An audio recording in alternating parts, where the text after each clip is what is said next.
Microphone is on, the speaker is on, everything is on, and we are now set. Hello, fellow Biafrans and my fellow compatriots. Biafrans all over the world. To those in Asia, we are saying good morning, because right now it's 2 to 3 a.m. To those in the States, we are saying good afternoon, because it's 2 to 3 p.m. To those in Nigeria and Biafra, and we are saying good evening, because right now over there it is 9 minutes past 7. And to those in Central Europe, we are equally saying good evening, because it's 20:09. And welcome to this evening's broadcast. Today, the 10th of October 2017, which is coming to you live from the satellite station of the Voice of Biafra International, Germany. I am Ikenna Obibi Egono, your anchor man. With me right now from Benue State is Uchenna Okeke. Uchenna, please, could you say hello to fellow Biafrans who are listening to this particular program? Uchenna Okeke from Benue State. Good evening. This is Uchenna Okeke calling from Benue State, Makurdi, Nigeria. I want to say hello to all of our listeners all over the world. I say welcome to this night's program. May God bless us all. Thank you very much and welcome to the program. Bim-massob, introduce yourself and where you are right now. Good evening, fellow Biafrans and lovers and friends of Biafrans. You are welcome on board to tonight's podcast. I am Bim-massob, speaking from Lagos, Nigeria. Thank you. Thank you very much. Uche DG is temporarily disconnected because of network problems. Likewise, Sonny Bobo, Valentine Mugoji. As they get better services, they will be joining us. Equally, Judy Chijoke complained that he's running cat and dog right away in Lagos, and he will do everything possible to join in this program. Fellow Biafrans, you are welcome to the Voice of Biafra International, streaming live now from Germany. Today, we have a special guest, an august guest indeed, if I should use that idiomatic expression. Our special guest today is Dr. Otumba Victor Njima. Dr. Otumba Victor Njima is from Mbieri, Mpitolu, Ikeduru local government area of Imo State. At present, he is resident in Germany. In his own ambition, Dr. Njima is aspiring to be, come 2019, the governorship aspirant to Imo State Governor's, government house. As an international businessman, here based here in Germany, I have to give you a brief resume of Dr. Victor Njima Otumba. He is an accomplished man, but however, if I should give you account of all his achievements, contemporary achievements, by this time tomorrow, we are still giving you details. I have to be concise because we are subject to severe limitations of time.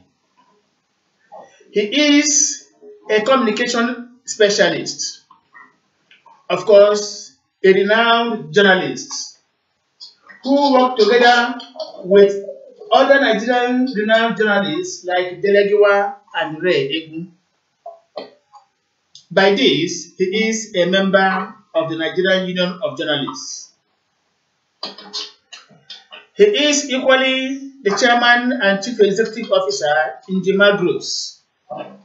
We have to advise those, please, who are making noise there to check their various backgrounds to make sure no form of distraction is noticed, please.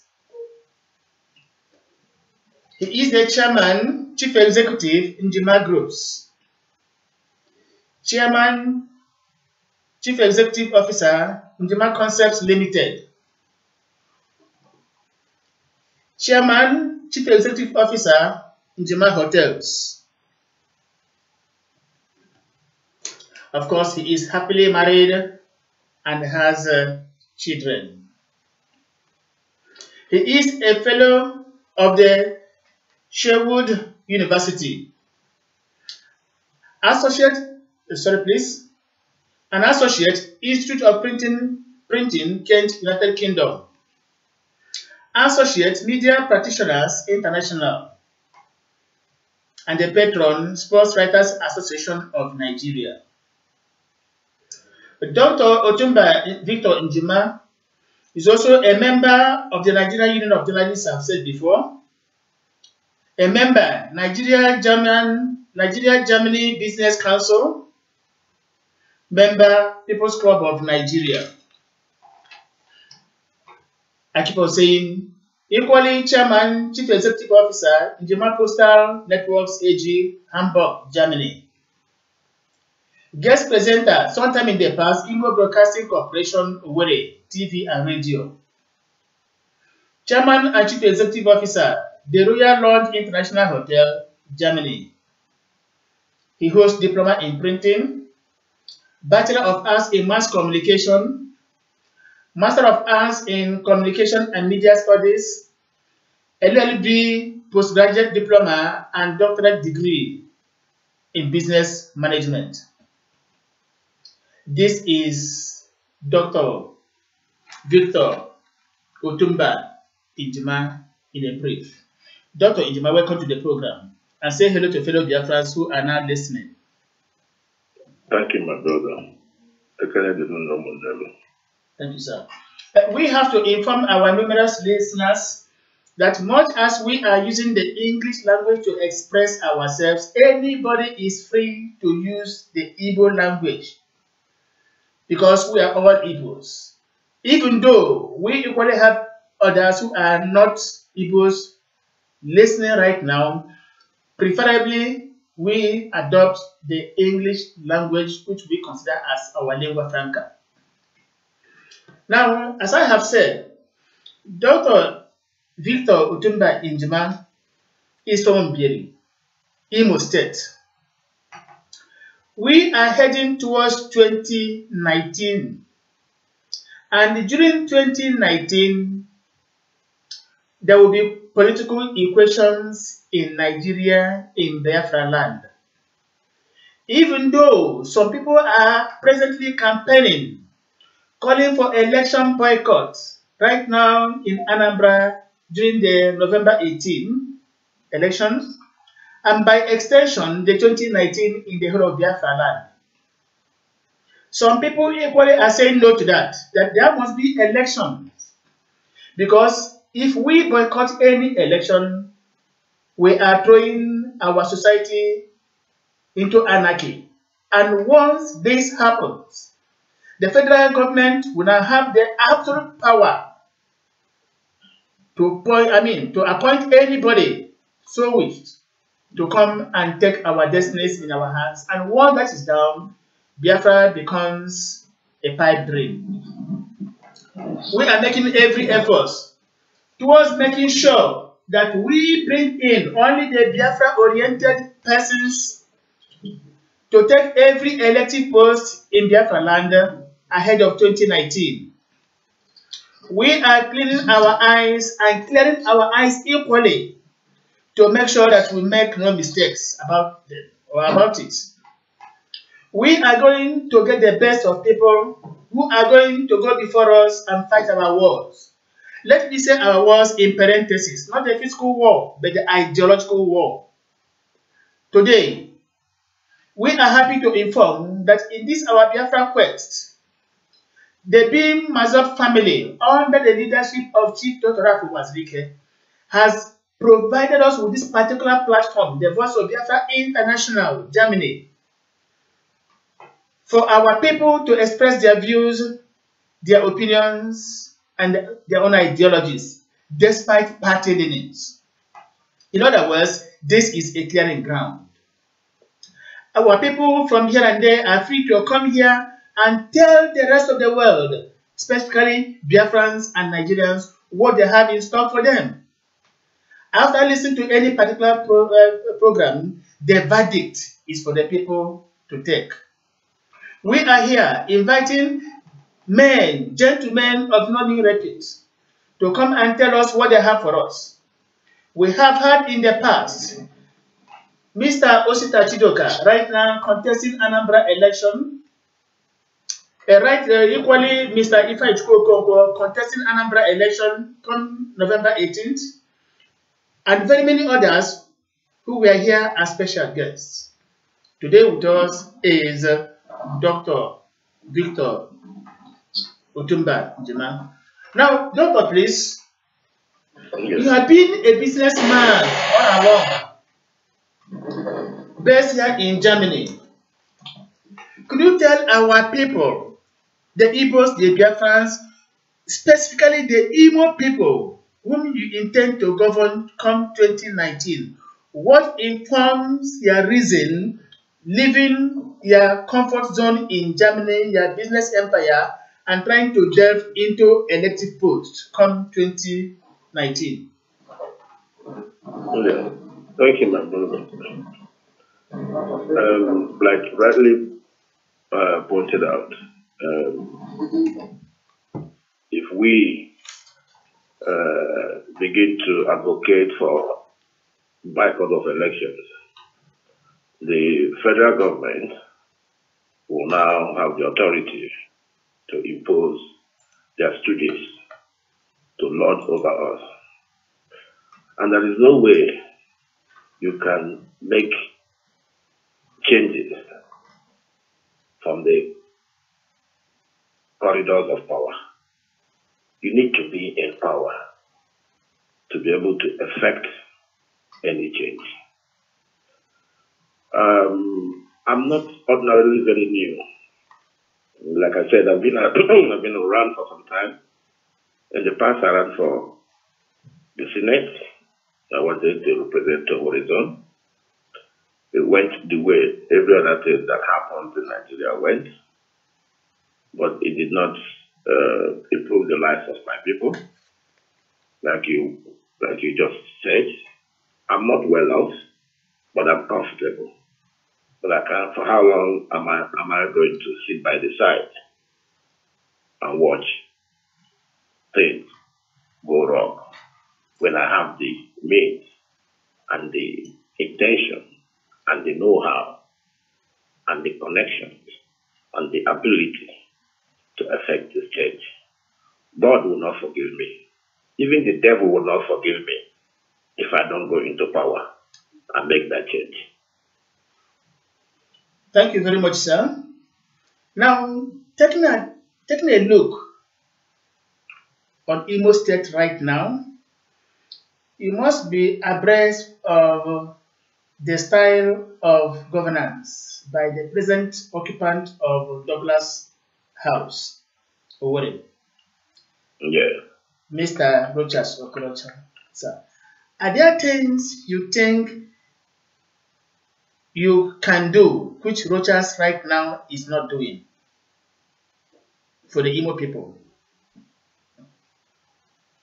Well, the first thing I'm going to do is to bring back hope to the people, because right now the state is in complete disarray. Nothing is working. Most of us made the mistake of believing that real change might come, but alas, it's not forthcoming. There is nothing that is functional in Imo State as of today. Nothing. I mean, where do I start? Which one do I start? Which one do I leave? Should I start with the state of the economy? Should I start with the state of our roads? Should I start with the plight of our pensioners? Should I start with the plight of our teachers? Should I leave out the dysfunctional society that we found ourselves in? Should I leave out the random abuse of power? Should I leave out the moral decay in the society? Should I leave out the unmentionable situation that our roads have gotten into? Youth unemployment all over. Where should I start? A lot of things has to be put right, and I have an 8-point blueprint to make Imo great again. Thank you very much, sir. Now, before Rochas Okorocha became Imo State Governor, at the instance of the bim-massob family sometime in the past, he was found to be a philanthropist, building schools, training children of the poor free of charge. In consequence, Rochas became a household name. And these are the qualities that endeared him in the hearts and minds of the people into voting him into power. Sir, as a business tycoon, of course, you are well provided for. Have you in any way tried to help the poor in your society, the widows, the orphans, the market woman there?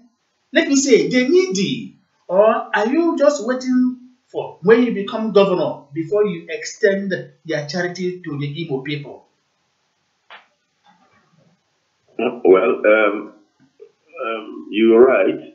We are all aware of the antecedents of the present governor before he became the governor. And we are all lured in by those philanthropic gestures. I don't need to blow my own trumpet. I don't think this is the forum for me to start enumerating a host of my philanthropic activities.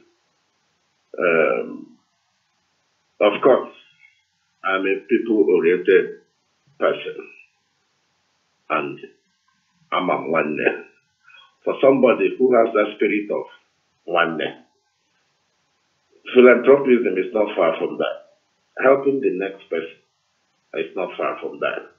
I do need to start counting things I have done for the needy in the past for me to get here, but no.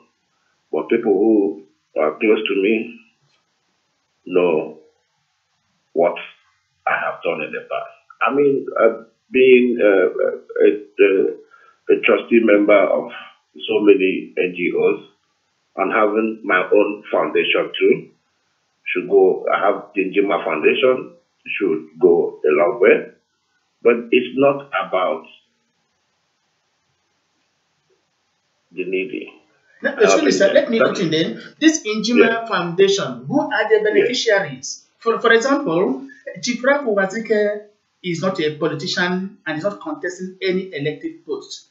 But then he has seen the plight of our numerous youth roaming the streets, loafing about. And in his own magnanimity and understanding, he has been able to provide employment for very many of them. Many are into agriculture now. Many are into transportation, fully engaged. Many are into building. Go to where this Ojukwu Memorial Library is under construction, and a lot of people are gainfully employed there. Now, these are the characteristics we demand of true leadership. Now, you have mentioned about this Njima foundations. Who and who have been the beneficiaries of this foundation? Am I expected to start mentioning names? No, Of no. course, I wouldn't do that. Okay. But of course, if people have not benefited from this foundation, I can count at least a bit more than 1,000, starting from my village. Okay. Yeah, this is exactly what we want to hear, that their influence is being felt, if not in the entire Imo state, but within their immediate locality. If people that are well to do in every locality in Imo state, where you and I come from, definitely, if we begin to carry out some of these charitable activities, helping the needy one way or the other, I think we shall go a long way to helping our people. This is the I essence agree of with you. having this particular foundation at any level. You know. I agree with you. Yes. Okay. Inspector. Okay. Thank you very much, sir. Now, Yes. you now know that at present we have very many youths unemployed, and there is no hope from what we see now. The statistics we quite understand portends danger. Now, presently in Nigeria, equally, nobody, gets any elective post without the influence or contributions or assistance of our youth. Sir, how close are you to our youth, and how do you intend to engage them if you become Imo State Governor? Well, youth development and empowerment is very prominent in my program for Imo State.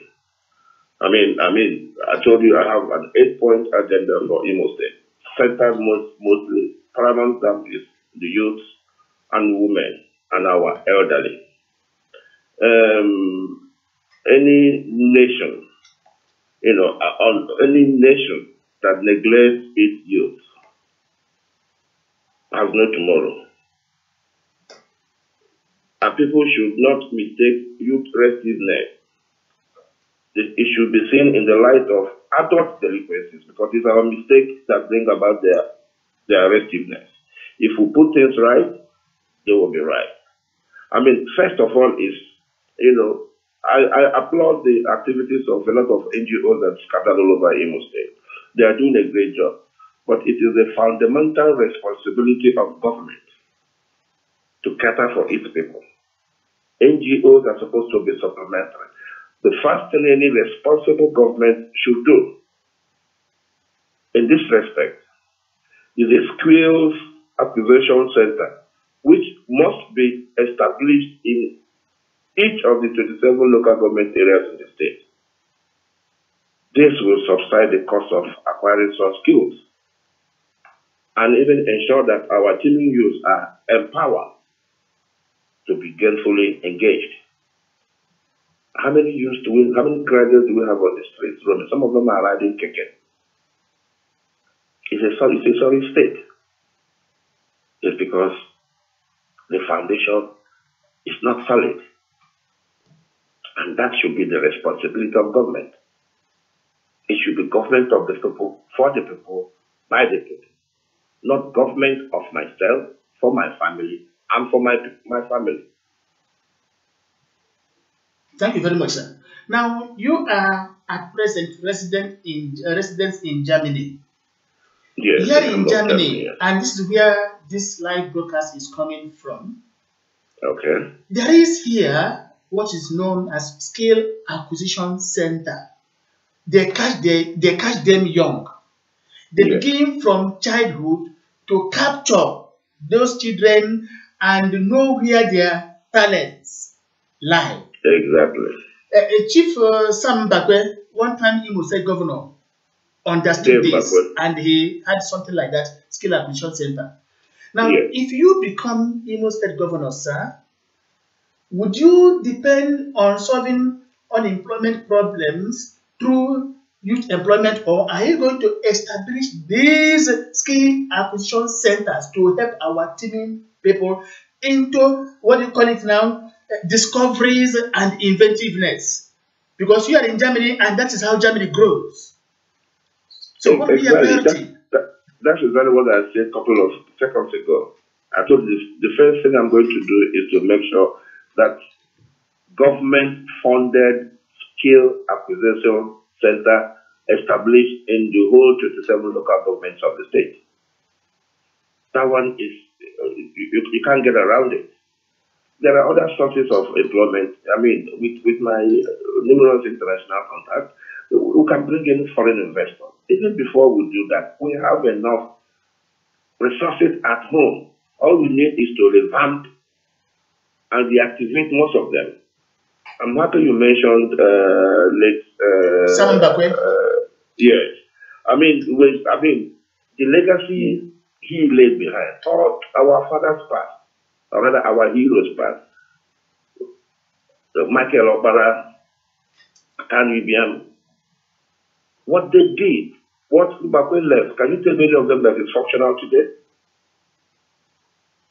Even the ones that are supposed to be operational, the ones that are supposed to be functional, are not operational. And so there are issues. The other farm is there. Avutupotri is there. The tourism sector is there. Even at the palm. I just mentioned it now. This is aluminum extrusion center also. That's Inisi also Ikedru. Remember? Yes. Yeah. And this cardboard industry already. Exactly. Good. So all these things are no more there. So what efforts do we make to revive all these things, sir? Which one are you going to talk about? Which one are you going to leave? Yeah, which one? There are a lot. It's not just, when you talk about tourism, people just think about Uguta Lake. That's not the only. There are these 3 rivers that join itself. Exactly. Minus Imo. Yes, that is but true. They don't touch. We have Injaba River, we have Orash, this is Orash, and we have Mangele. You know these rivers? There are Adaha Lake, Okibo Rolling Hills, Obama Fish Pond. All these are untapped resources. Yes. Even at the time, there was a time we used to have a standard shoe industry over there. I think it was foreign companies. This is no more there. So we are looking for someone that will help the Imo people. They revamp all these things, attract foreign investments. This is what the youths are looking for. And this is what they want to pick the best candidate in the 2019 election. I'm telling you. I mean, you cannot believe that in the state of the 49 potentially useful species, that is sources that we have, only about 100 of them are currently being utilized. We have more than 490 potentially useful species that would attract foreign investment and empower our youth. But less than 100 is being currently utilized. And the ones that are being utilized are shared amongst them. This is yeah, okay. Now, sir, let me take you to another question. Yes. Right now, it is a public knowledge that between Biafra and Nigeria, it is not yet Uhuru. Yes. Majority of our people want a peaceful dissolution of the country called Nigeria. Yes. Some are equally saying no, they would prefer violent dissolution. The question now comes first. You are aspiring to be the next Imo State governor during 2019. Yes. I have very many questions in this regard, but first, are you a Nigerian or a Biafran? Well, that question is a very funny question. I am here, me and you. I mean, that is exactly the area I would like us to be more to readdress ourselves. Let us stick to the legalities of the issues and see how we can find self-rule legally under the law, which is in our fingertips. You know, it will be funny, no matter which way I answer this question, it will not be right. Do you understand me? We are listening, sir. Yes. The fact of the matter is there is no two ways about it. Anybody from the southeast is a Biafra. That one is not contestable. That is a fact. We have walked that road before. After the issues of 1966, we went about it 67 to 70. We are on that path again. But until it is Uhuru, we have to continue to be doing the right things right. And I like the way things are going right now.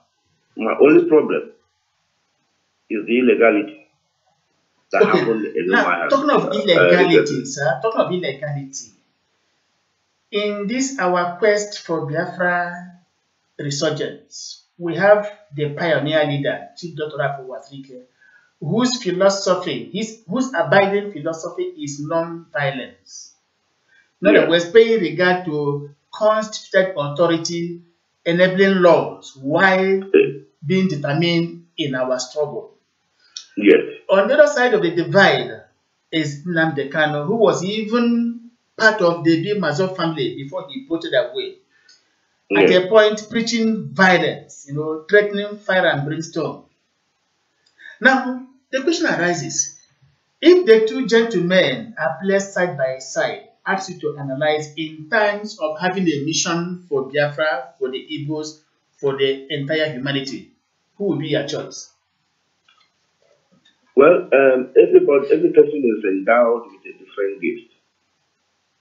We all are created different. But as long as our goals are the same, the bottom line should be, how do we get there?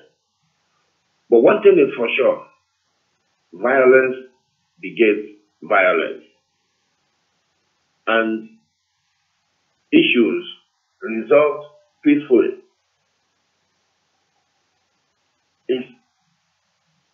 stands the test of time. If you acquire a wife by violence, by the time any man that is stronger than you will come around, you will kick your ass and take your wife from you.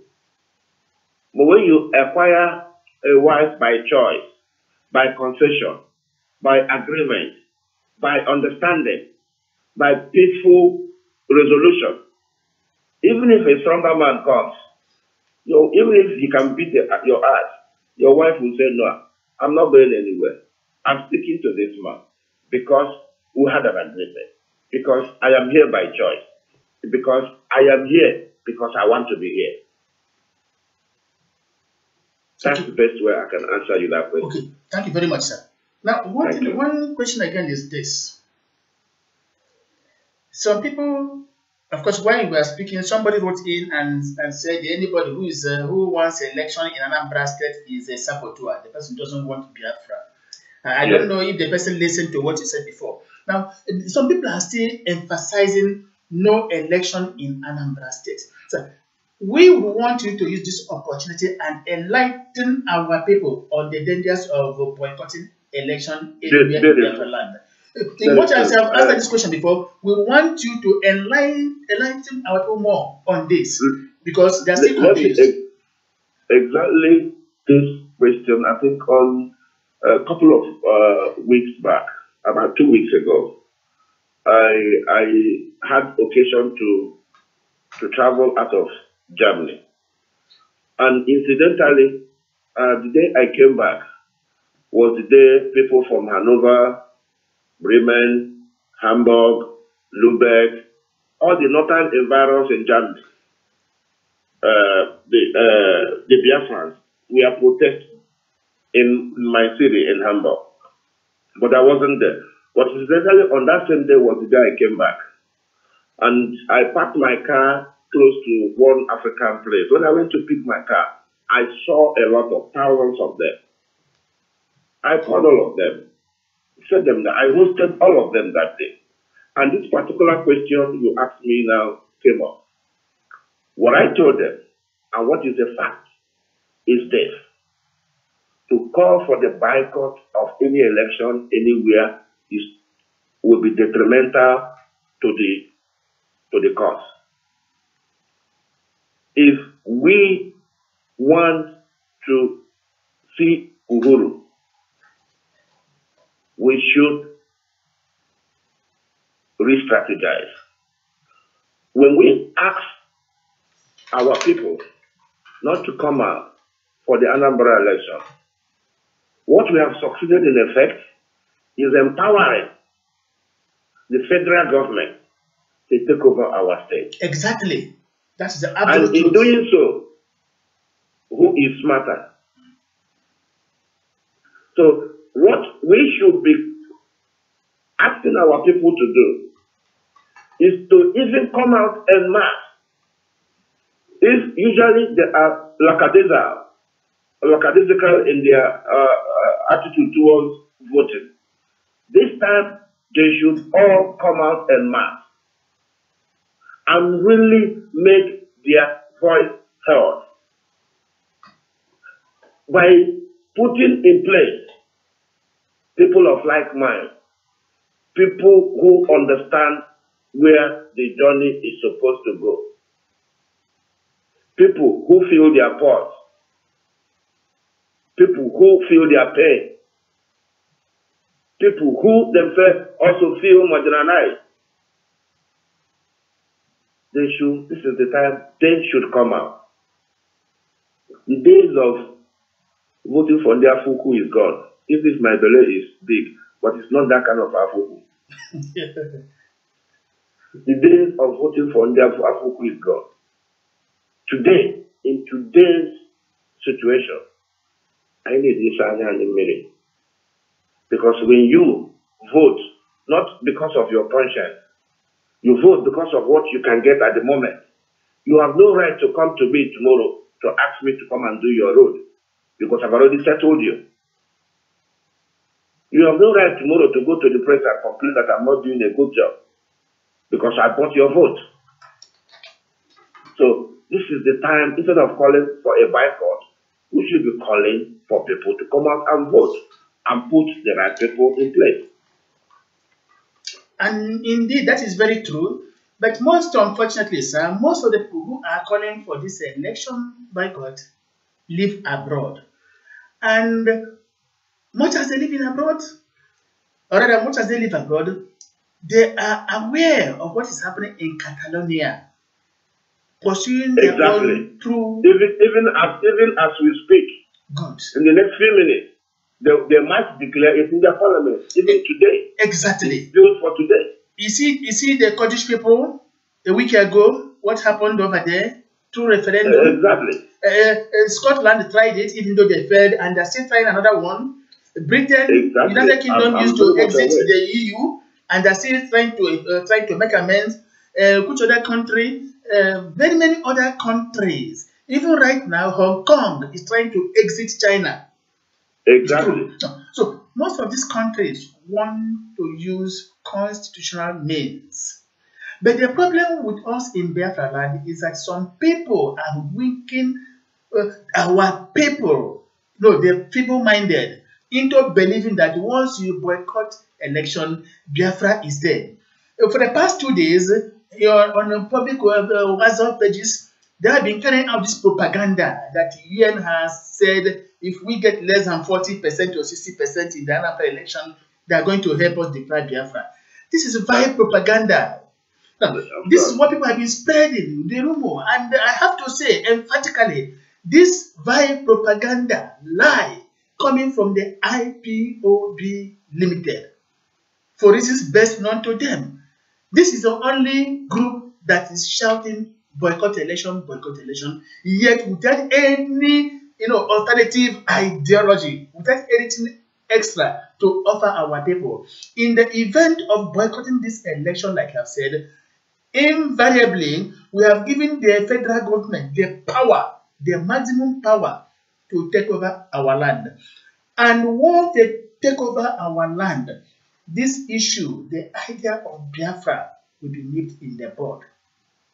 This is what we are saying. Now, sir, one of the most outstanding problems or confusions that have always that have always bedeviled most of the states in Nigeria and in Biafra land is this non-commitment to local government elections except by appointments of cronies. If you become Imo State Governor come 2019, sir, are you going to conduct elections in local governments or are you going to select, appoint your cronies?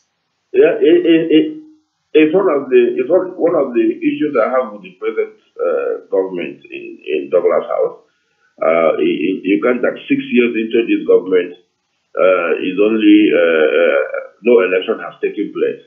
Not because of the inability of INEC to conduct the election, not the unpreparedness on the part of INEC, not that the people are not prepared or willing to have a local government administration, which is a state tier of government by their right, but because the government of the day it serves their purpose to appoint their stooges and cronies as administrators, so that they can be in total control. You know, power corrupts, and evidently absolute power corrupts absolutely.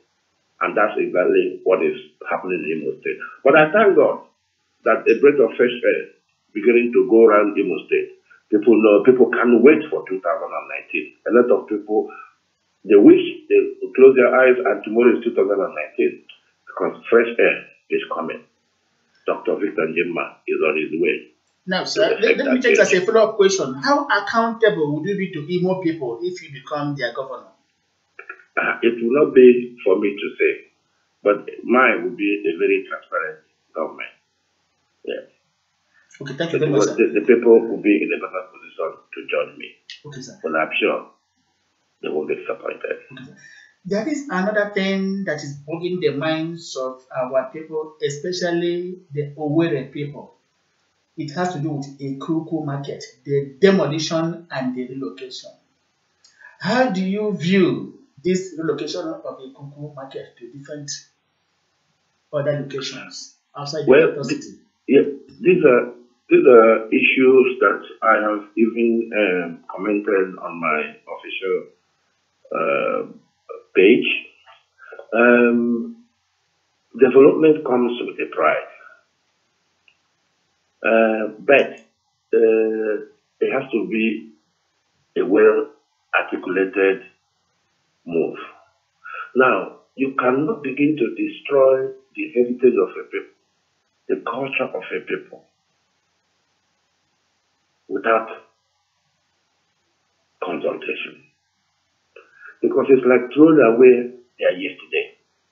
If you visit a place like Malaysia, even here in Germany, you think they don't have culture, you know that, like I do, how they preserve their yesterday. No matter how gruesome or dirty it might be, there are museums you still go to, you see imprints of their yesterday. A Kuku market is part of our world. Having said that, if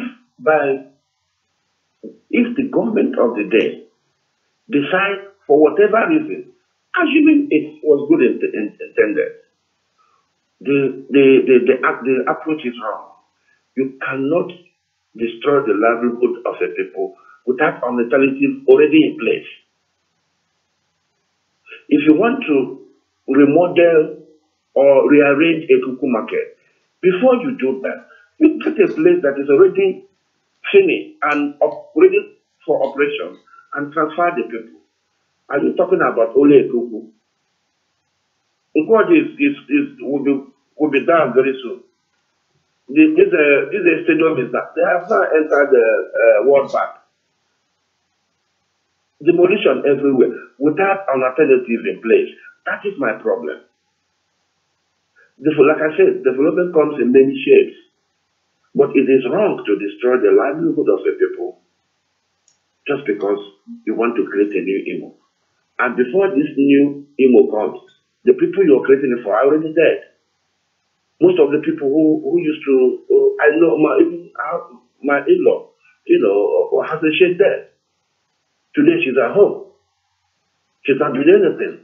A lot of people get their livelihood from there. Today there's no alternative place for them to go to.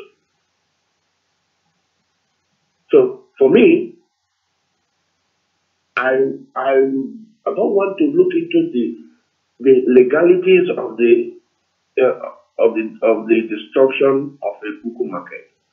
My problem with it is that there was no alternative market in place for the people. Thank you very much, sir. Now, thank you. Look at this question, and it's very, very important. We have the People's Democratic Party in Nigeria today. Yes. We have the All Progressive Congress, the APC. Yes. We have APGA, All Progressive Grand Alliance. Yes. We also right now have a United Progressive Party, that is the UPP. Yes. And very many other parties. Yes. And the one below where this one of the Anambra governorship aspirants. Yes. Now, under which particular political platform are you vying for this governorship seat in Imo State, sir? Like I told you, at the moment, I am still consulting with my people. Ordinarily, you can't start by the laws of the land. You can't start campaigning until 3 months to the election. If you start your campaign before 3 months to the election, it's an illegality by the law, by the electoral law. So right now, I am in very serious consultation with my people to decide first how it's going to be, if it's going to be. But when I look at the scale today, the scale is tilting towards it is a must be. Until I get to that point, I promise you will be the first person I tell under which party. But I'm very, very happy. I'm very comfortable with the programs of UPP. I have had the time this past few weeks to make my own inquiries, and I think I'm very comfortable with their manifesto. Although I contested for Senate under the People's Democratic Party, I'm still carrying their card. Like I said,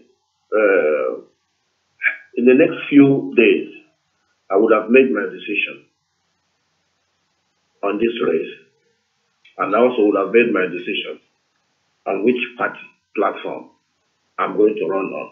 What is important for me is it's not about winning. Of course, I must win, but it's about aligning myself with like minds. It's about aligning myself with people who have the same dreams, the same aspiration for the Igbo people like me. I'm not interested in all these bogus parties. From as far as I'm concerned, I put all of them in one basket because APC, PDP, they are all PDP. For me, and this time, like even as we, as aspirants, got to be very careful to choose who we align ourselves with. Also, the same breath, the voters, where they are going to put their destiny on. Let us look properly before we leave. Let us forget the India Fuku. Let us look for who thinks like us, feels like us, has our aspiration in mind, understands the pain we feel, understands the best way to move the state forward. I mean, I live in a very developed, Germany is one of the most orderly countries in the world. And I've lived there long enough that impacting what I know here will come very natural. So like I said, in a few days, when that decision is made, I promise you, you'll be the first person I'll tell. Okay, thank you very much, sir. Now, bearing in mind that our people want to choose a candidate that has in Biafran spirit. And you have made it abundantly clear that anybody living within our geographical location is a Biafran, whether we like it or not. And that we are Biafran before we became Nigerians. Nigerians, of course. Now, you quite understand that those with Biafra ideology are going to make it at every level of governance or the seats. And we, the youth, are mobilizing on a very serious note to make sure that those people who have Abraham as fathers from the up north can never rule our state or states again, be it Enugu, Anambra, Ebonyi, Imo, or Abia. We are making sure that come 2019, just like this Anambra, November 18th, anybody without that imbued spirit as a Biafran, as an Igbo, will not smell that seat. And my question is, sir, what is your relationship with Chief Dr. Wazirike? Wazirike is a fountain, is one of the foremost proponents of our agitation.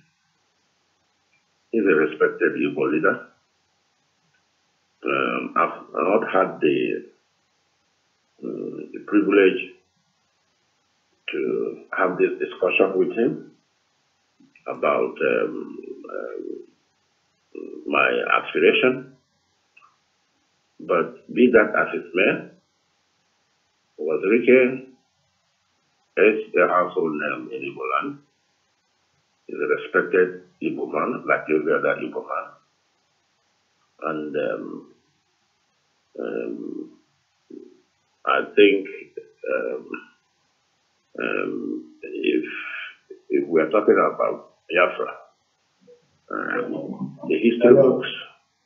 Yeah, please call her. Hold on, please. Call her. Hold on, please. Hold on, please. Call her. Or you can call back in 10 minutes' time. Please hold on. Call back in 10 minutes' time. Our guest is speaking. Please, our guest is speaking. Call back in 10 minutes' time, please. Yeah, call back in 10 minutes' time. We give our guest the chance to speak. Call back in 10 minutes' time. Yeah, please, in 10 minutes' time. Yeah, please, I'm sorry, sir. Go on. Yes.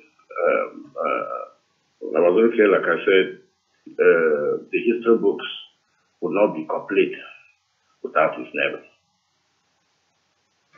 Okay, thank you very much, sir, for taking most of the questions we have here for you. We are going to throw the floor open for our listeners to now ask questions, and we have to implore our people, if you are asking questions, please make it very, very concise.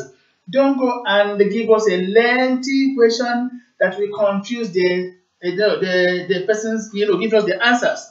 Please, we want questions you will ask and we're able to understand you. Make your questions very, very brief. And in asking your questions, please, we would like you choose polite language, polite words. Don't use words that will sound arrogant, please, because we are here to make sure that we respect the dignity of every human person. This is why we are here. And it is because of this that we give everybody opportunity to express themselves. Fellow Biafrans, it has been all along Dr. Otumba Victor Njima, the governorship aspirant in Imo State come 2019 election. Before we take your questions right now, we are all Biafrans, and let us remind ourselves of where we are coming from and where we are going.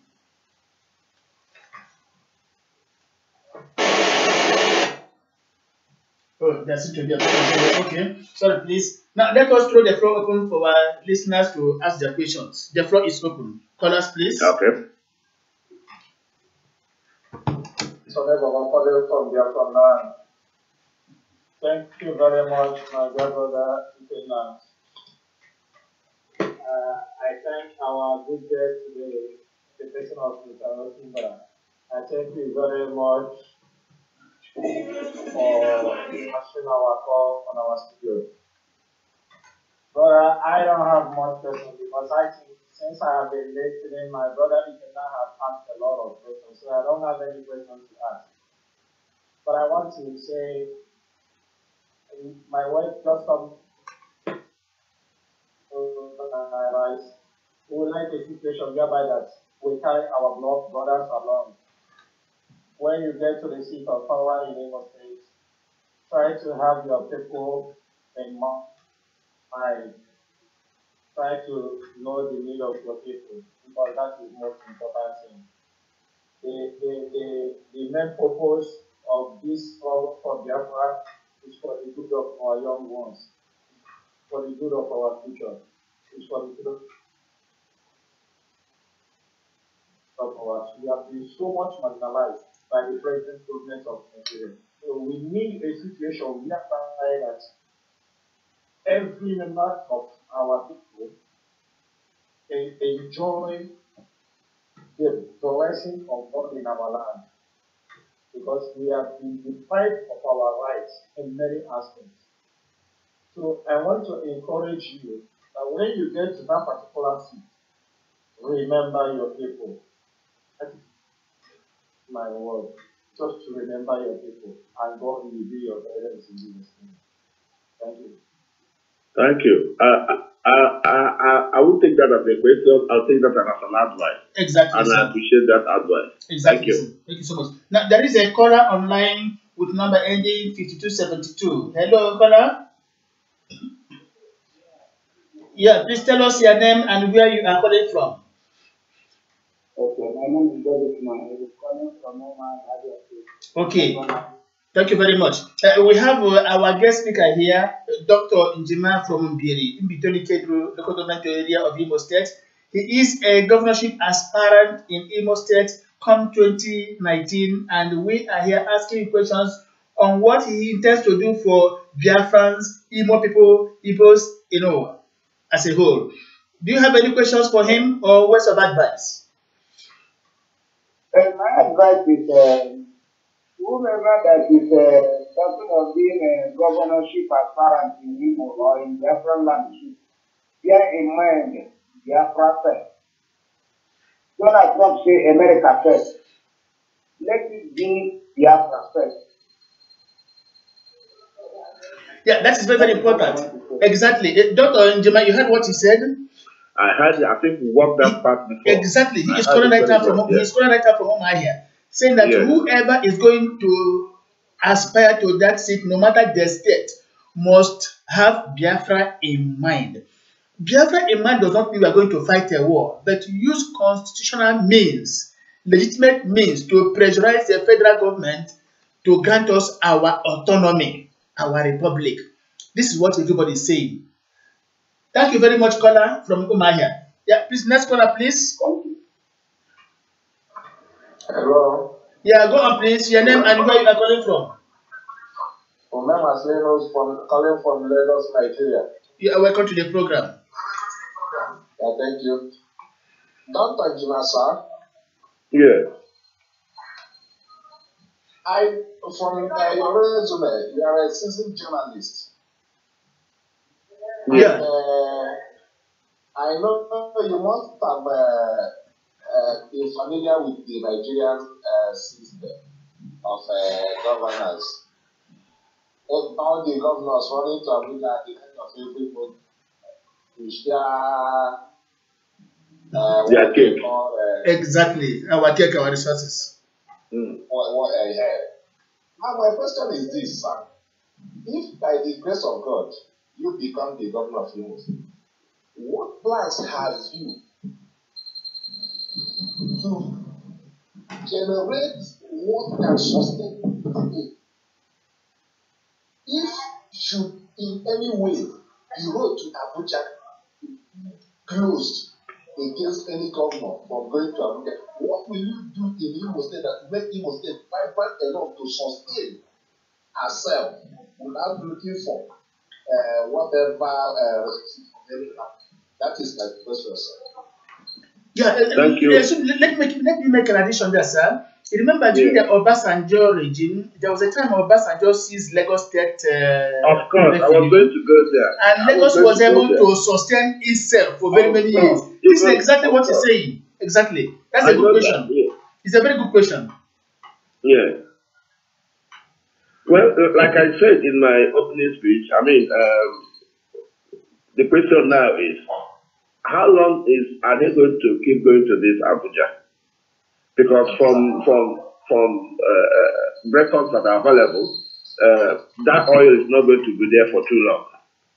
So everybody is looking inward. Now, what Lagos was able to do, what Tinubu, actually it was Tinubu when he was governor. Yes. What Tinubu was able to do,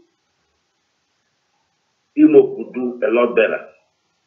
We have the Avutu poultry. We used to have the other part. We have Oguta Lake. There was a shoe industry that Mbappe established. There are ways of raising money, not destroying the ones that are already built. If we have a tax policy that is investment friendly, Germany here that we live, they don't have mineral resources. They don't have anything. They live on services. And today they are the third largest economy in the world. They live on services. Germany is cut out like Imo State. And if we have an economic environment that is investor friendly, we can beat Malaysia. Malaysia today are self-sufficient because of palm kernel. And we have plenty of it. Now, so look at this. You are here in Germany, just like my very person. If you enter any German market to buy fruits, you know how much you have in your pocket.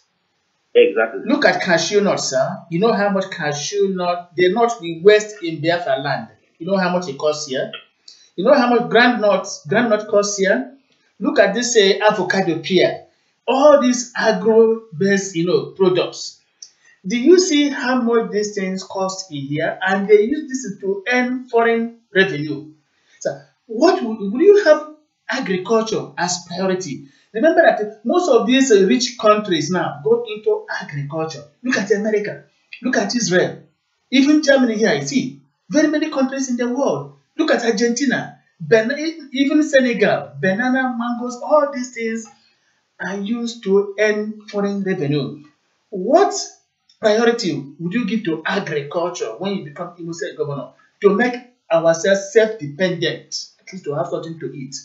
Yes, very good one. Let me tell you, during the time of late Sambakwe, the primary economy of the state was dependent on agriculture and commerce. And this was the chief occupation of the people, our chief occupation there was farming. Imo State has cash crops, which include oil palm, raffia palm, rice, groundnut, melon, cotton, cocoa, rubber, maize, etc. Food crops such as yam, cassava, cocoa, yam, maize are also produced in large quantities. Exactly. This is produced in large quantities in Imo State. That is true.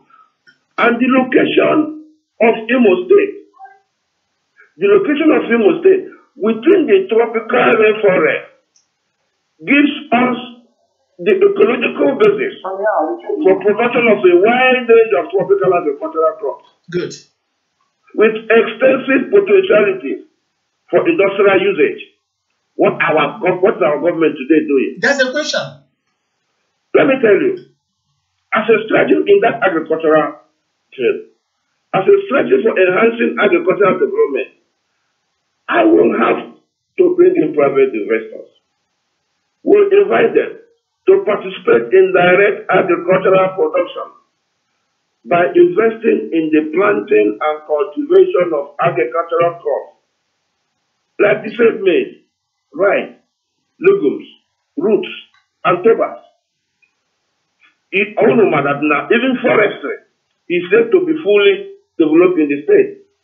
But, like I told you before, of the 490 potentially useful species, only less than 100 are currently being utilized today.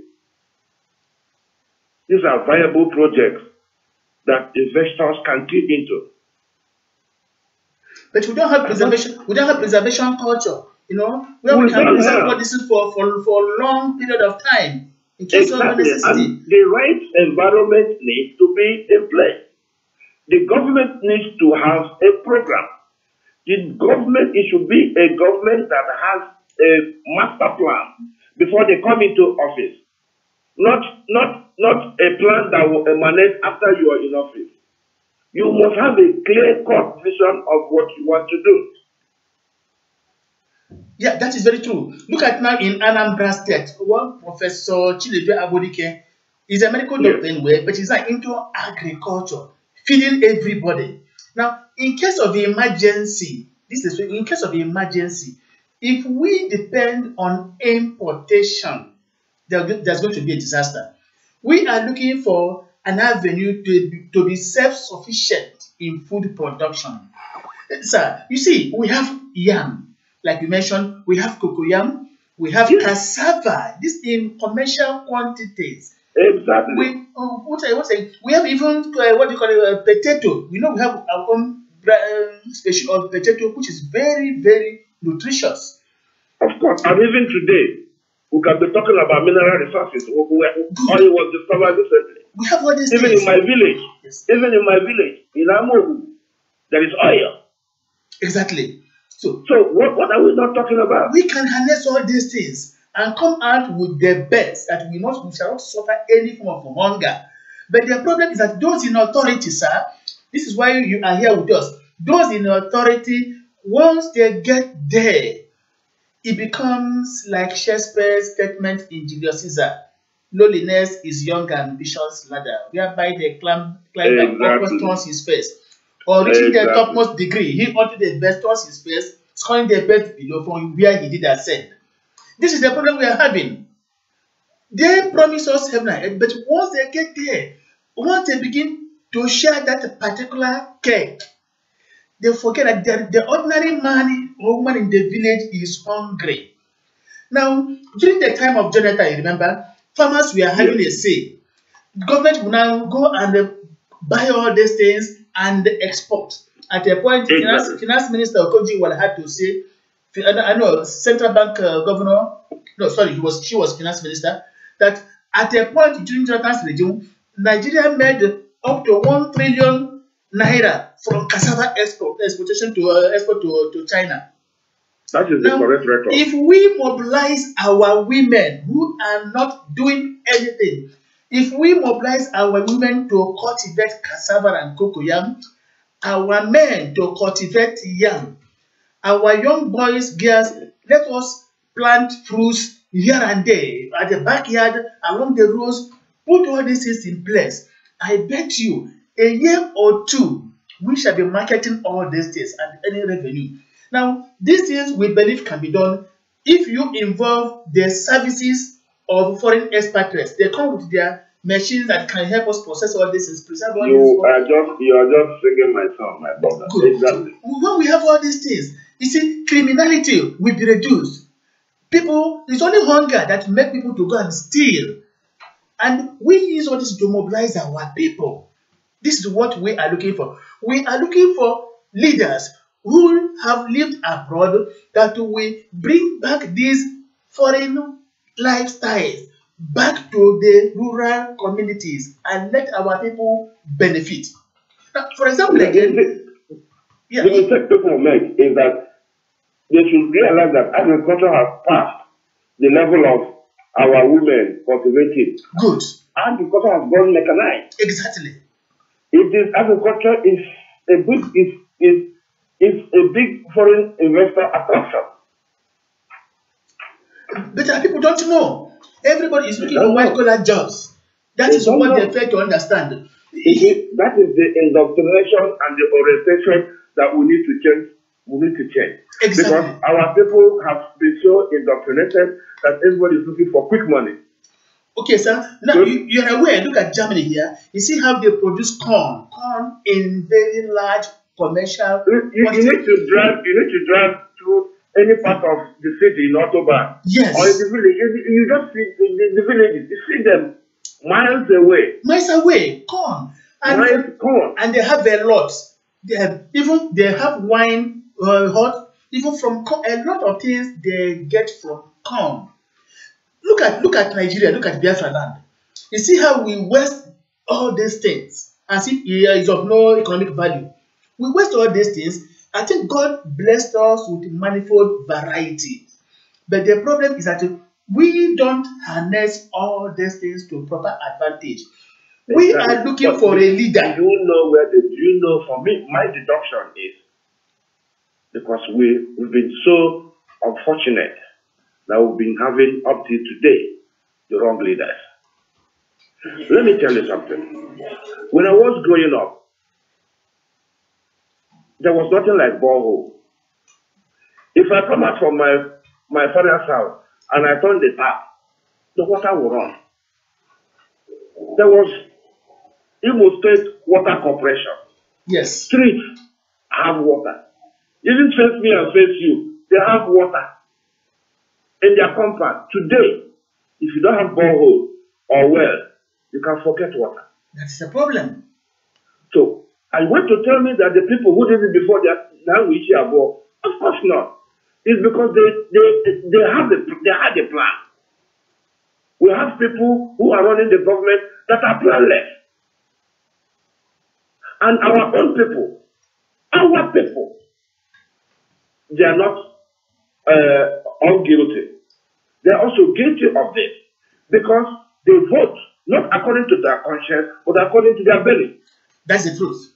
You know that this person is not the right person, but because he can give you 1 million naira on that spot, you sell your vote. So why should you complain tomorrow? I think this is the time. Yeah, that's very, very true, sir. There is no better time than now. If we don't get it right this time, we can never get it right. And that is the truth. I don't know from Macro Day, I don't know if Uchen Okeke is there. Uchen, are you still there with us? Hello. Okay, please. If you have a question for our guest speaker, Dr. Njima, we have been listening to to him all along. Now, honestly speaking, I have not been getting you through this type. I complained that we are not getting you clear. Just about 2 minutes now, and I started getting you clearer. I don't know what went wrong. Okay. Now, of course, let me brief you. Our guest speaker is Dr. Njima from the local government area of Imo State. He is aspiring to be the next governor come 2019 in Imo State, and we are asking him what informs his ambition, the things he will do for not only Imo State but the entire Biafran people. How he's going to better the lives of our people through economic well-being, agriculture, what have you. These are the things we have been asking him. He has been answering the questions critically. So if you have any questions for him, okay, otherwise, can still make some comments. Anyway, thank you very much for comprehensive update. The truth is that, in fact, this is Uchen Okeke coming from Makodi, Benue State, Nigeria. And our brother, Dr.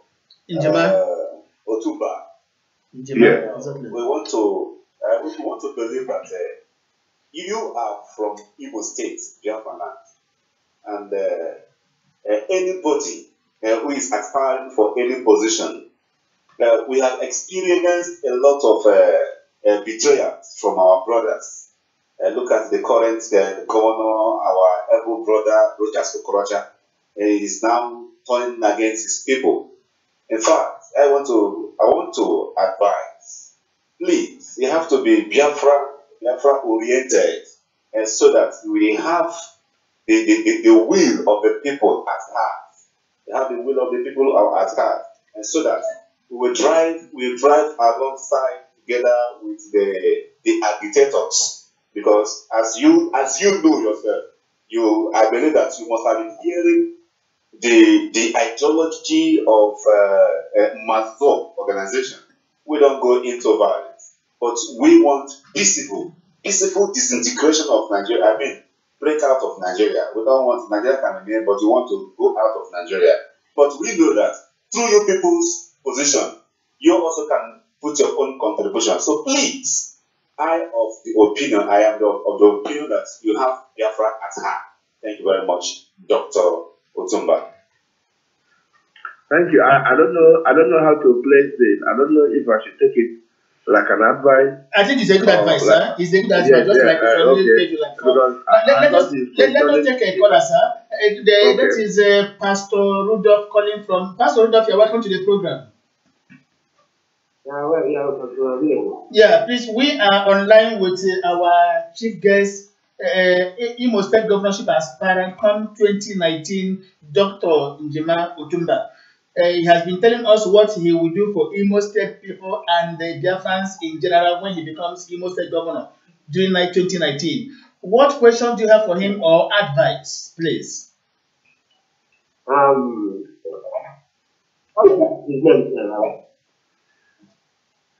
Hello. Yeah, go on, please. And please tell us where you are calling from right now. Yeah, I'm calling from.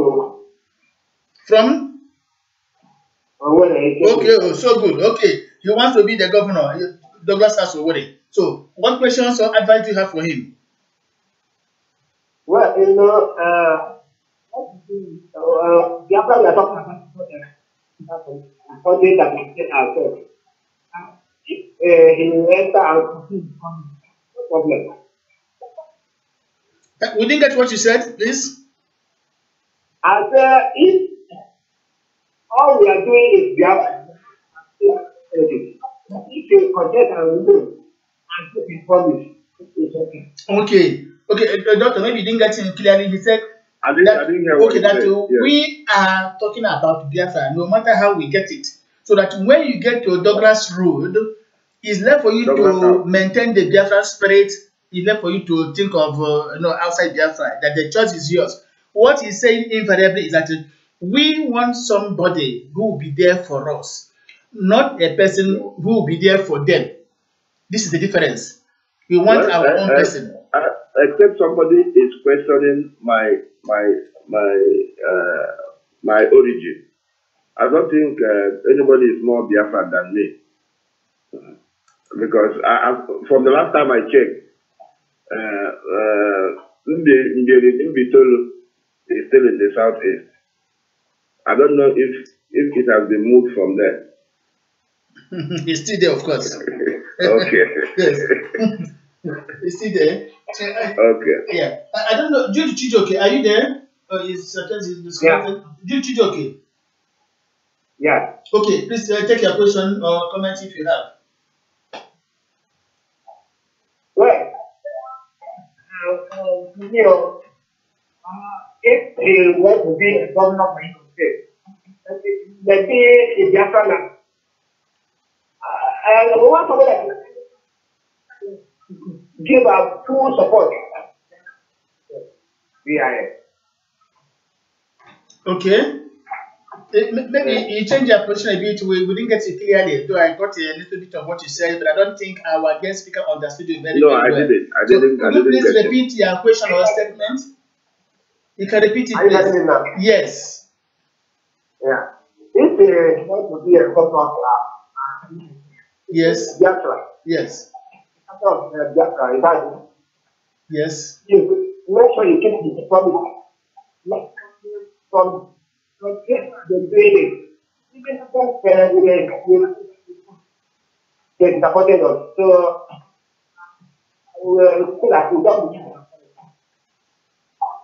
Although it was not quite clear because of poor network services, but slightly I got what he's saying, that we can vote anybody that will protect our interests, insofar as the person will give us that guarantee that he will be there for the interest of the people. If I got it correctly. Yes, exactly. So they have that Biafra spirit. Everybody is talking about Biafra. Dr. Tumba, you can see it now. Everybody is talking about Biafra. And this will inform you why you have to go close to our people who are carrying this Biafra flag, because they want to vote. We are tired of the Abuja imposed politicians. We are tired of them. They don't seem to understand our plight at all. Somebody is enjoying electricity in his own compound. The next door neighbor is thrown into darkness. It is unjust. Somebody is drinking water from the pipe, from the what do you call it, tap also. Another person is just taking water from borehole. It is unjust. Some, when they are sick, they fly abroad for medication. Others have no places to go in Biafra land. It is unjust. So, all these are some of the anomalies we intend to correct, and we are looking for a candidate. Unquote. We are looking for a candidate, and I have to emphasize it, a candidate.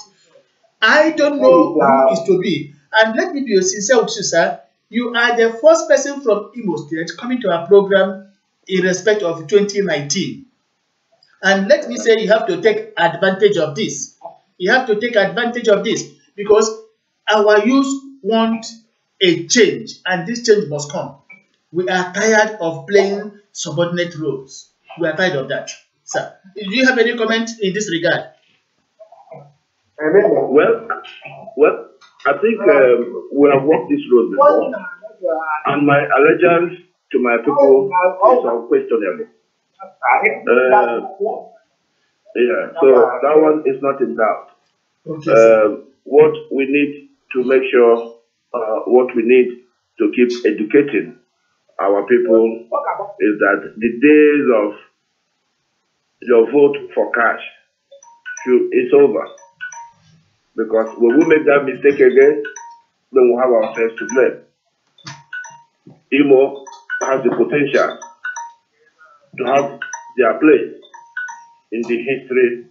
Okay, sir. Okay, let's take another caller now. Hello, caller with number ending 3408.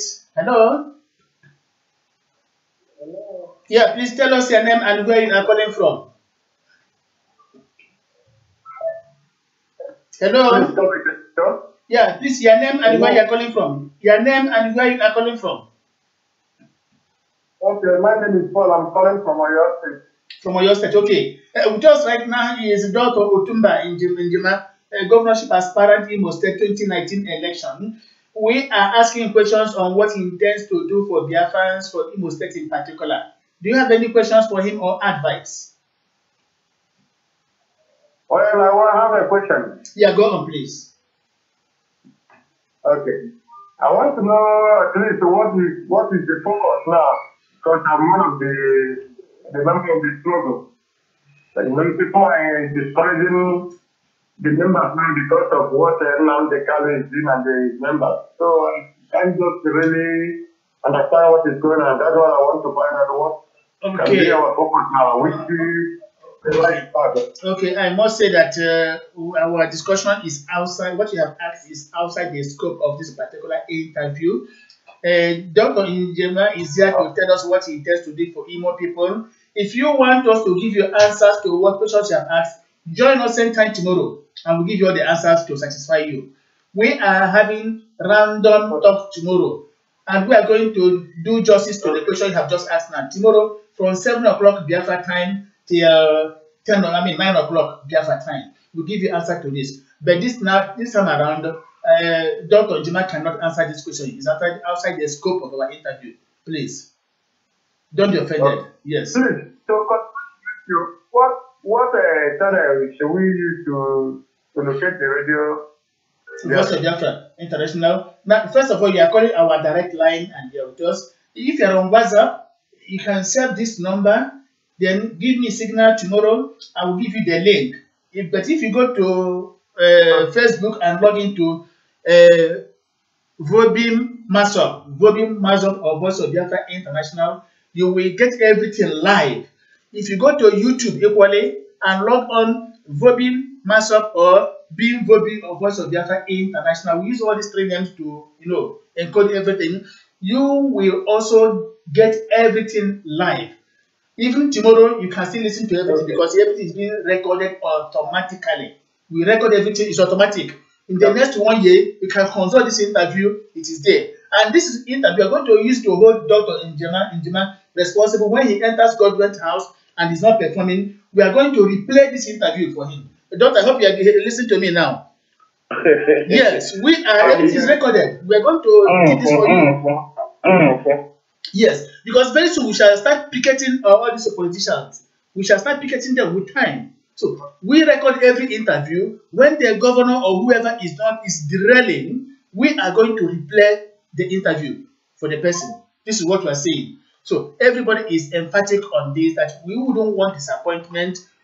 And when we put somebody in government house, we shall be prepared to picket the person and compel the person to resign if the person fails to perform. This is what we are saying. Now, the floor is still open for our callers to ask their questions. While we're waiting for callers, please, I don't know if this stock is not there. Let us play a little bit of music.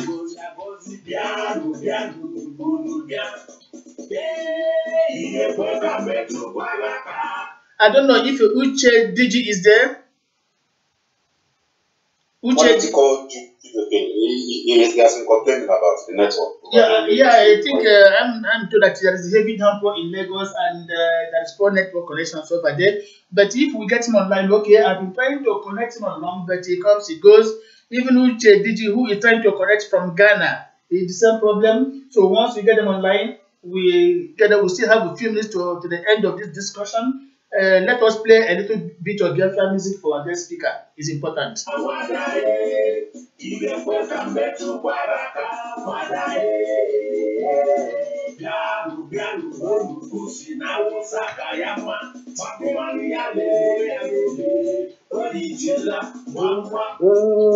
War is an ill wind that blows no one any good. Oftentimes, men hyperbolic conjectures escalate to full-fledged wars. Therefore, before you utter a word to your fellow man, bite the word with your teeth and see how bitter it is. Remember, materials can be recycled, but words can never.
Can you hear the music? We can't hear the music from here. Okay, the music. Okay, I understand the reason. Bear with me, please.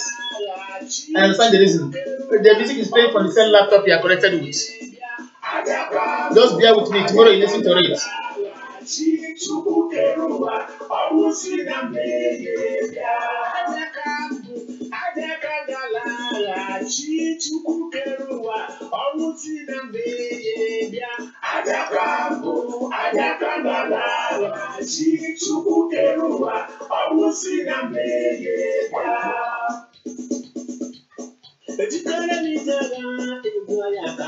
That's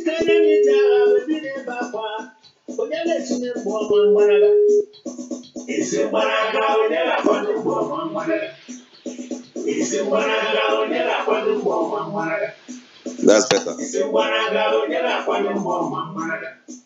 On the 9th of July 1967, the gallant Biafran troops, led by Colonel Victor Banjo, arrived Owe, but were quickly repelled as fast as they came.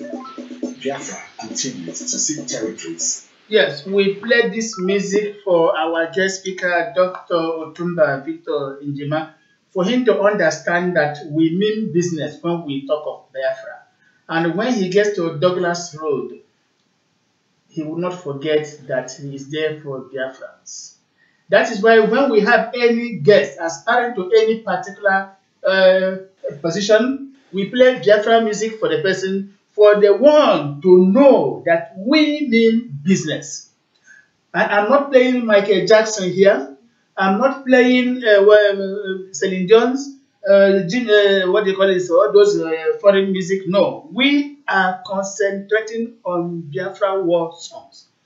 Not that we are trying to fight a war, but we want to go back to the background to know where we started this particular journey and where we are going to. So we are imploring our chief guest, Dr. Njema, to, when you listen to this music, let it continue to echo in your memory when you get down to government house. This is what we are saying. So, fellow gentlemen, fellow dear friends, I don't know, we are almost to the end of this particular program because for every interview, we allot 2 good hours.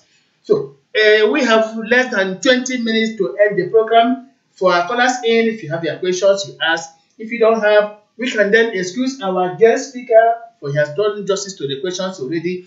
And we hope to have him as we move towards 2019 and to begin now to make preparations, never to take things for granted, meet people who are supposed to be met, discuss with our youth, get involved with the rural people, because this is where the power lies.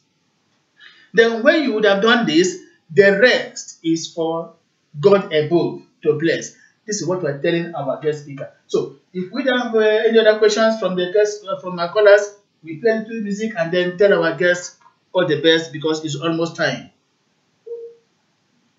To the Nigerian troops on all sides, the remaining population of Biafrans were gradually being squeezed together into the little remaining Biafra unconquered by Nigeria.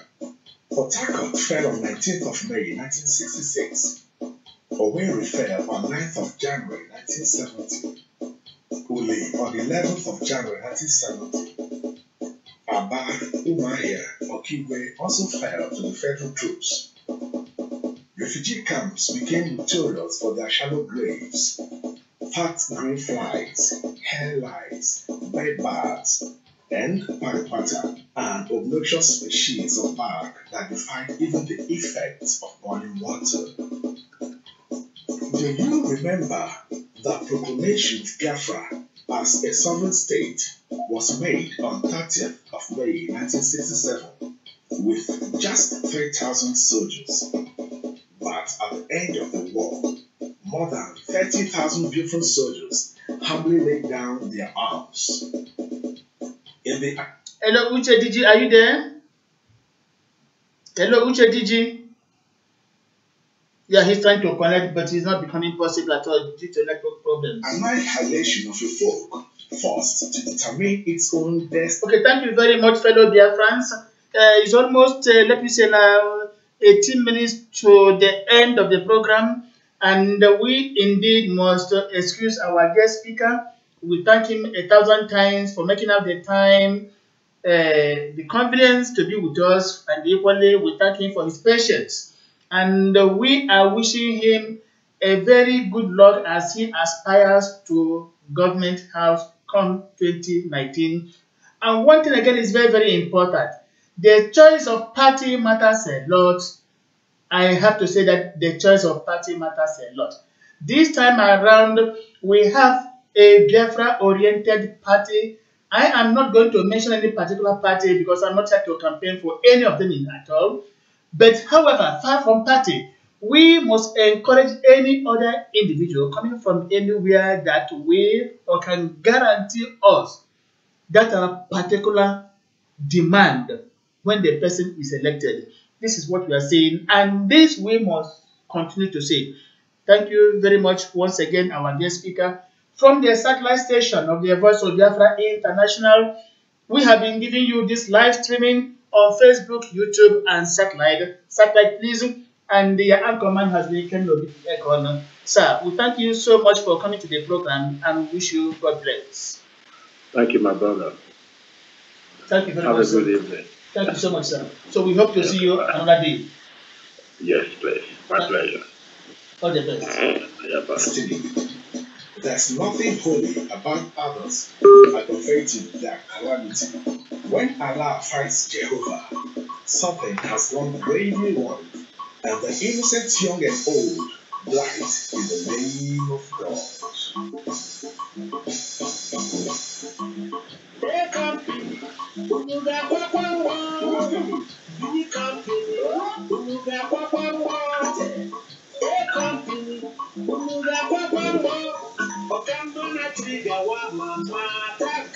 Hello, caller number 4286. Yeah. Yeah, please hold on. We have two callers at time. Okay. Tell us what you have in mind. Yes. Our guests are just left now, so you can speak out your mind right now. He said I'll call you tomorrow evening. So this was a no separate on my phone. That's why I want to call you back and call you for that. Okay now, okay, no problem. You can see this was briefly. I've rather. Okay. So thank you very much. Hello, next caller online. Hello, caller online.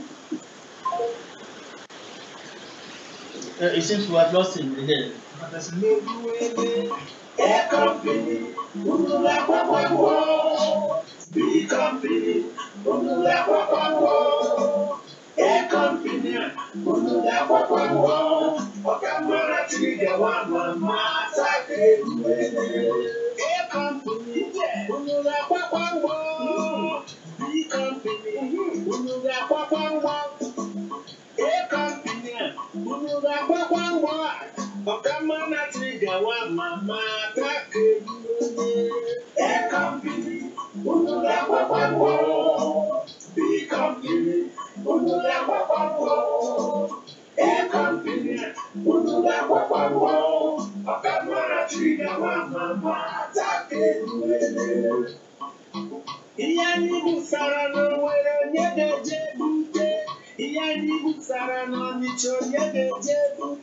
Hello, caller online.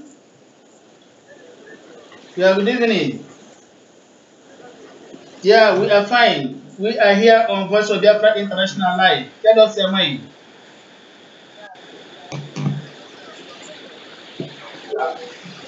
Yeah, take it again, please. We didn't get you very well. Take it again. You say you are from Lagos? I'm calling from Lagos. Okay, what's the name? My name is Yuji. Okay. You are live with Voice of Biafra. I have a question. Okay, go on, please. Somebody said that this our trouble, Biafra trouble, is not registered in the world. Is not registered in the world. We don't register. Okay, is it trying to say that it's not United Nations is not aware of it? Is it not registered?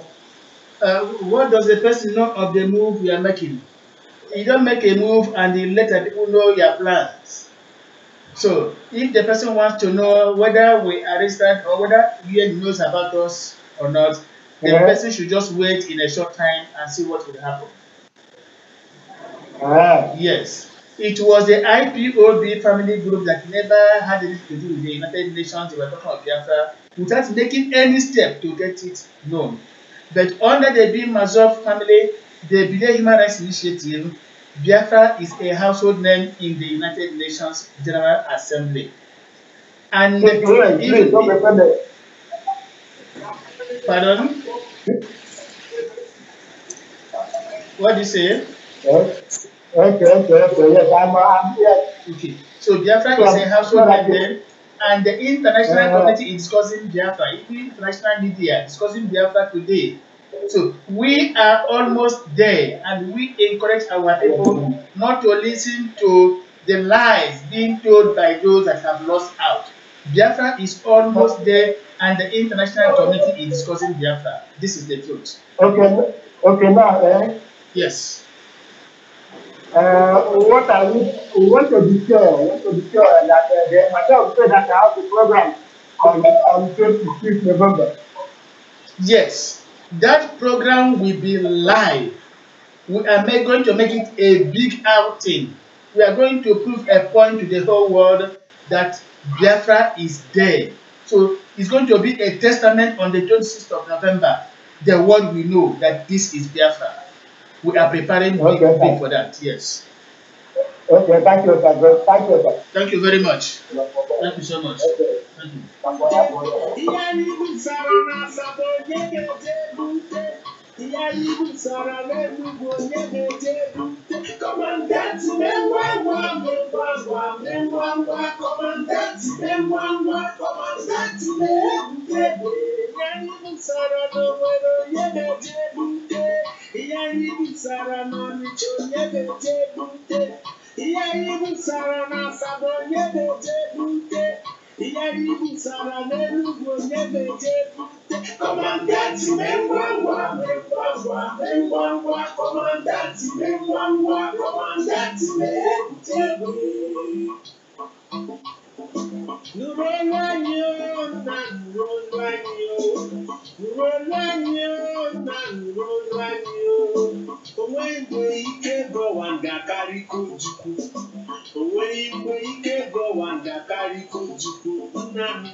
Hello, caller online. Hello.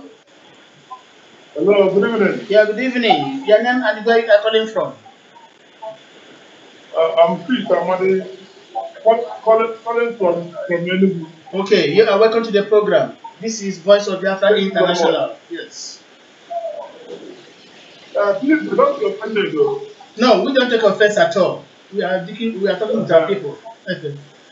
So, a lot of people are saying that this our Biafran country is not registered in the UN court, the Nation court. Who tells you that? People can say anything to make you feel dispirited. Biafra Charter has long ago been submitted to the United Nations. And right now, Biafra matter is being discussed at the United Nations General Assembly. This is what makes some international media to be discussing Biafra almost every week. Last week, the Al Jazeera was online talking about Biafra. That right now, Catalonia has achieved their own referendum in Spain. That the next country in the making is Biafra, and after Biafra, Southern Cameroon. So when he was equally addressing the United Nations General Assembly, the American President Donald Trump made reference to Biafra that it's time for people that have a common origin to go back to their base if they so wish. So those who come and tell you that he's not registered in the United Nations General Assembly just want to make you lose hope.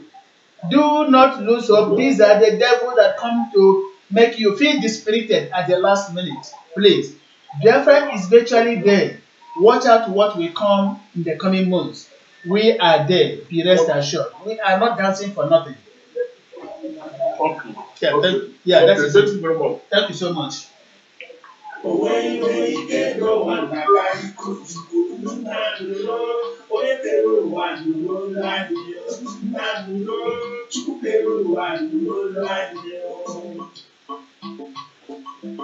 Yes, that is what people go about talking trash.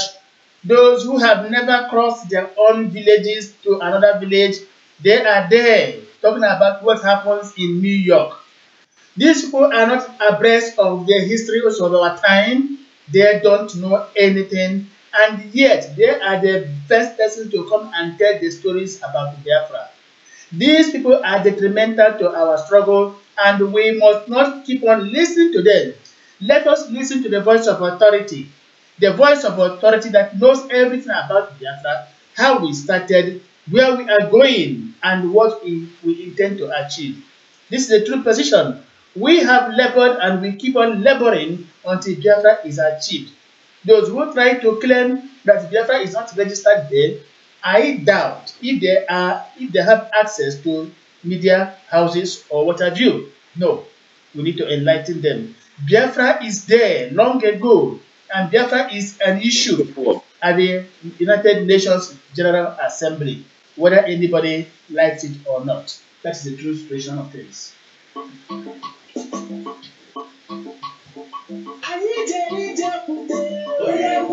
Those who want to know how far we have gone in this our struggle, join the bim-massob family. We are prepared to achieve Biafra through non-violence. And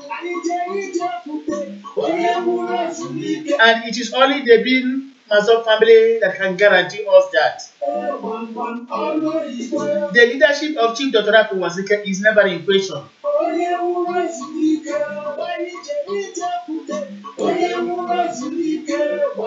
I have to announce once again, next Sunday, our special guest speaker shall be Major Hamza Mustafa, the then Chief Security Officer to General Sani Abacha. Time, 8 p.m. Nigeria, Biafra.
Yeah, gentlemen, if you have a comment to make, you are free. The floor is open.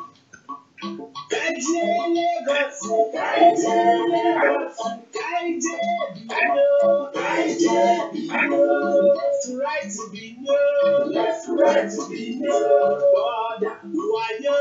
God, who are you?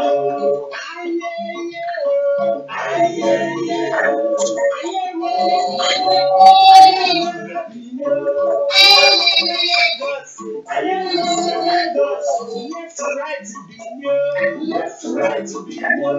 God, who are you? God, who are you?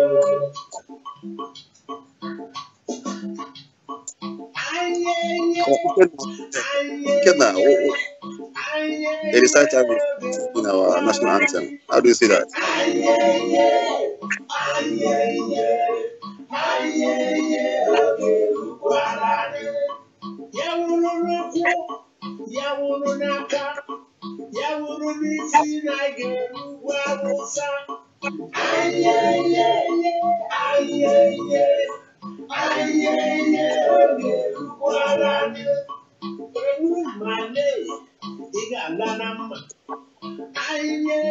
Biafra malitewo.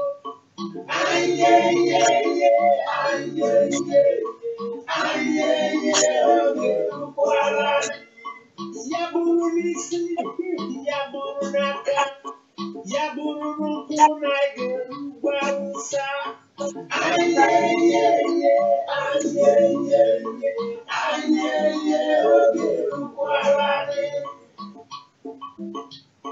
Every sincere-hearted person must therefore ask why. Why must weapons of war be an arbiter for settling human conflicts? Why must there be endless bloody civil wars in Africa?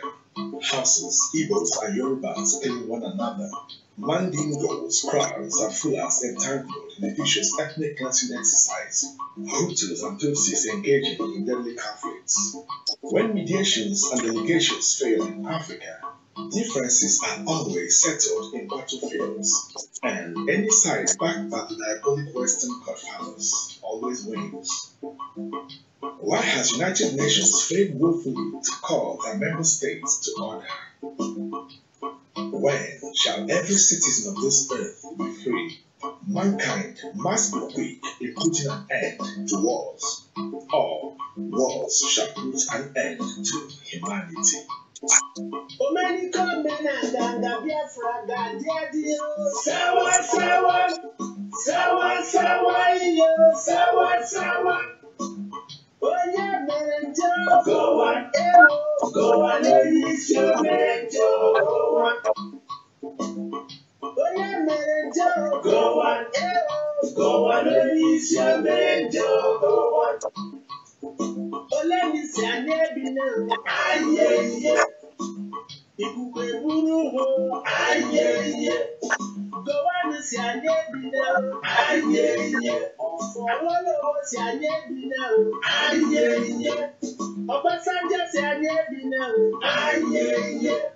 Adekunle si anye bina ayeye. Danjuma si anye bina ayeye. Monitora si anye bina ayeye. Kwani kuku eburu ho ayeye. Kuku eburu ho ayeye. Kuku eburu ho ayeye. Kuku eburu ho ayeye. Iye kamalele, iye kamalele, iye kamalele. Wanu wanya aye were bwaya iye kamalele. Iye kamalele, iye kamalele, iye kamalele. Wanu wanya aye were bwaya iye kamalele. Inagari n'obodo ichori kwambo okwambara birenu gizawa Biafra okwambara birenu gizawa Biafra. Inagari n'obodo ichori kwambo okwambara birenu gizawa Biafra okwambara Thank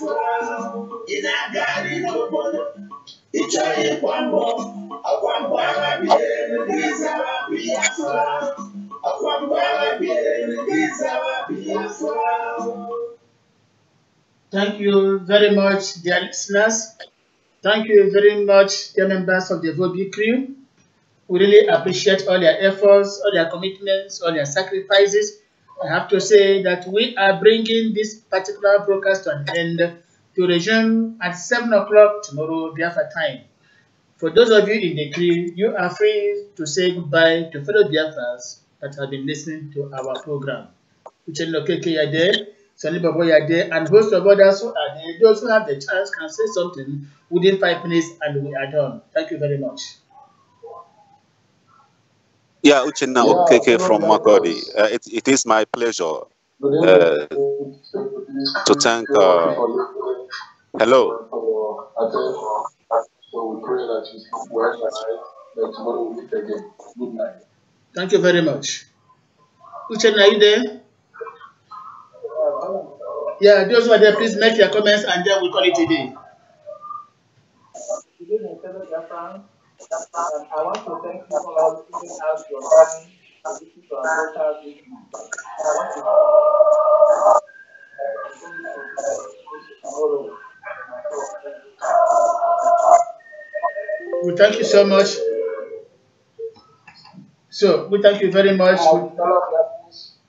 It's with great pleasure that I say thank you for joining us in tonight's podcast. And I urge you to make it a day tomorrow with us, 7 p.m. tomorrow. God bless you. Good night.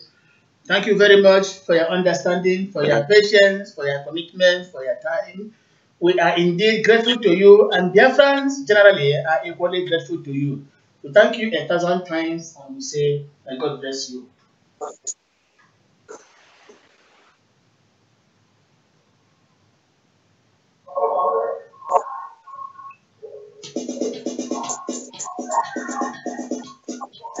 From the beginning of human history, the Bible people have consistently used God's name to commit heinous atrocities all over the world. Wars become more bloody where religious sentiments are attached. Enemies see each other as abominable infidels.